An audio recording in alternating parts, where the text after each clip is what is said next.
Assalamualaikum warahmatullahi wabarakatuh. Kali ini saya akan membahas tentang stop kekerasan seksual dengan berani katakan tidak, jauhi dan laporkan. Apakah kalian tahu, hingga hari ini berita tentang kekerasan seksual kerap muncul dalam pemberitaan baik melalui media konvensional maupun media sosial. Hal ini menunjukkan bahwa Indonesia dalam keadaan darurat kekerasan seksual dan pemerintahan perlu segera mengesahkan RUU penghapusan kekerasan seksual. Lalu, apakah kalian tahu apa itu kekerasan seksual? Menurut naskah rancangan undang-undang tentang penghapusan kekerasan seksual oleh Komnas Perempuan, kekerasan seksual adalah setiap perbuatan merendahkan, menghina, menyerang, atau tindakan lainnya terhadap tubuh yang terkait dengan nafsu perkelaminan, hasrat seksual seseorang, dan fungsi reproduksi secara paksa bertentangan dengan kehendak seseorang. Kasus kekerasan seksual terus bertambah setiap harinya. Bahkan pelaku kekerasan seksual bisa dari lingkungan sendiri, seperti orang tua kandung maupun tiri, saudara. Lalu, mengapa kekerasan seksual bisa terjadi? Penyebab utama terjadinya kekerasan seksual karena adanya anggapan dari pelaku yang mengira korban mudah ditaklukkan sehingga ada dalam posisi harus dikuasai. Kemudian, yang tak kalah kuatnya, faktor penyebabnya hasrat seksual dari pelaku yang tak bisa disalurkan. Kasus yang paling sering terjadi adalah korban tidak menyadari atau diancam agar tidak memberitahukan orang lain tentang perilaku yang diterimanya. Maka dari itu, untuk mencegah terjadinya kekerasan seksual, maka penting untuk mengetahui definisi kekerasan seksual. Dari pernyataan ini, kita jadi tahu ternyata penyebab utama kekerasan seksual itu tidak harus nafsu, akan tetapi karena adanya kesempatan. Jadi, hati-hati buat teman-teman ya. Kemudian, bagaimana bentuk kekerasan seksual? Sebenarnya ada 15 macam bentuk kekerasan seksual, tetapi di sini saya hanya menyebutkan 3 saja bentuk kekerasan seksual.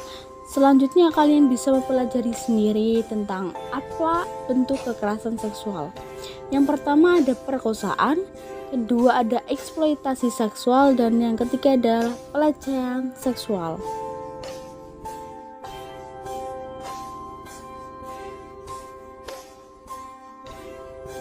Yang pertama ada perkosaan. Perkosaan adalah bentuk pemaksaan hubungan seksual dengan memakai penis ke arah vagina, anus atau mulut korban. Bentuk lain dari perkosaan adalah pencabulan. Pencabulan adalah perkosaan yang dilakukan pada orang yang belum bisa memberikan persetujuan. Contohnya pada anak di bawah usia 18 tahun. Dan ternyata ada 6 mitos perkosaan. Yang pertama, korban berpakaian minim. Yang kedua, yang cantik yang diperkosa. Yang ketiga, berjalan sendiri di tempat sepi. Yang keempat, korban tidak melawan atau menikmati perkosaan. Yang kelima, korban menghayal diperkosa. Dan yang keenam, pelaku tak dikenal. Yang kedua ada eksploitasi seks. Eksploitasi seksual adalah tindakan penyalahgunaan kekuasaan untuk tujuan kepuasan seksual dan memperoleh keuntungan dalam bentuk uang, sosial, dan lainnya. Contoh eksploitasi seksual adalah memanfaatkan kemiskinan perempuan untuk memasukkannya ke dalam dunia prostitusi atau pornografi. Dan ternyata eksploitasi seksual juga memiliki mitos dan fakta.